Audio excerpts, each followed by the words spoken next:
राहुल गांधी की कॉम्पिटेंस कैसी लगती है आपको? ये मुझे जवाब नहीं देना है। मेरे लिए राहुल जी भारतीय राजनीति में एक सीनियर नेता हैं जो 4 बार के सांसद हैं, 4-5 बार के, और एक राजनीतिक दल जो सबसे पुराना है उसके राष्ट्रीय अध्यक्ष रहे। लेकिन वो समर्पित कितने हैं, सीरियस कितने हैं और उनका विजन देश के लिए क्या है, इसके ऊपर शायद बहुत सारे प्रश्न चिन्ह उठते रहते हैं।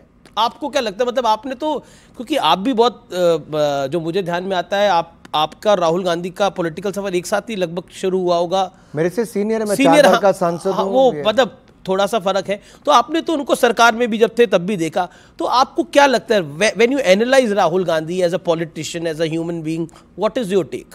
आपका व्यू क्या है? मैं जब भी देखता हूं मेरे चेहरे पे मुस्कुराहट आ जाती है।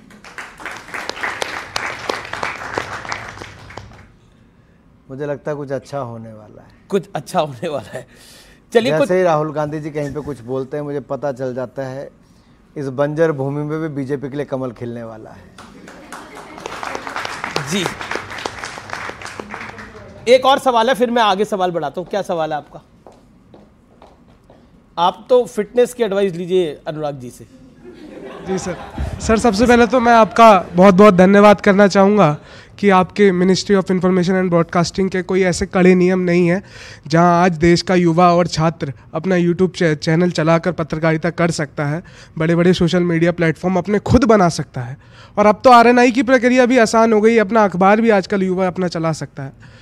तो ये तो मेरा धन्यवाद था। और सवाल ये है, आपसे हर जगह कई जगह पूछा भी जाता है कि अगर बीजेपी आपको सीएम बनाना चाहेगी तो आप बनना चाहेंगे, पसंद करेंगे या नहीं? और कई बुद्धिजीवियों का ये भी मानना है कि बीजेपी की सरकार जिस राज्य में आती है तो वहाँ पर सीएम वही बनता है जिसको संघ चाहता है।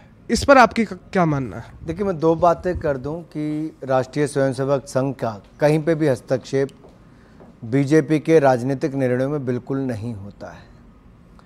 जहां दूसरी ओर मेरी बात है, मैंने कभी ये भी नहीं चाहा था कि मैं राजनीति में आऊं, लेकिन जब मुझे अवसर मिला आने का तब मैंने कभी पीछे मुड़ के नहीं देखा। मेहनत की है, जो भी भूमिका पार्टी ने दी, लोकसभा चुनाव लड़ने की, 4 चुनाव आज तक लड़ा हूँ। हमीरपुर संसदीय क्षेत्र की जनता ने और पार्टी के कार्यकर्ताओं ने हर बार नए रिकॉर्ड के साथ चुनाव जिताया है। 5वीं बार लड़ने जा रहा हूँ। मुझे पूर्ण विश्वास है अब की बार 5 लाख पार करके ही आएंगे।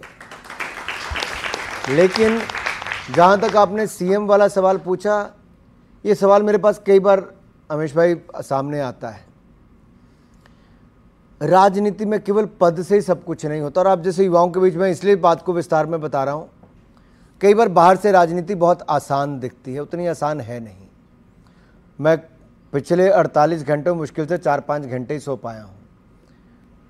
आप किसी भी क्षेत्र में रहें, पत्रकार बने, अपनी कंपनी चलाएं या कुछ एनजीओ चलाएं या कुछ भी आप करें, आप दिल से करें, देश के लिए करें, और ये अवश्य सोच के चलें कि आपका ये योगदान विकसित भारत बनाने के लिए होगा।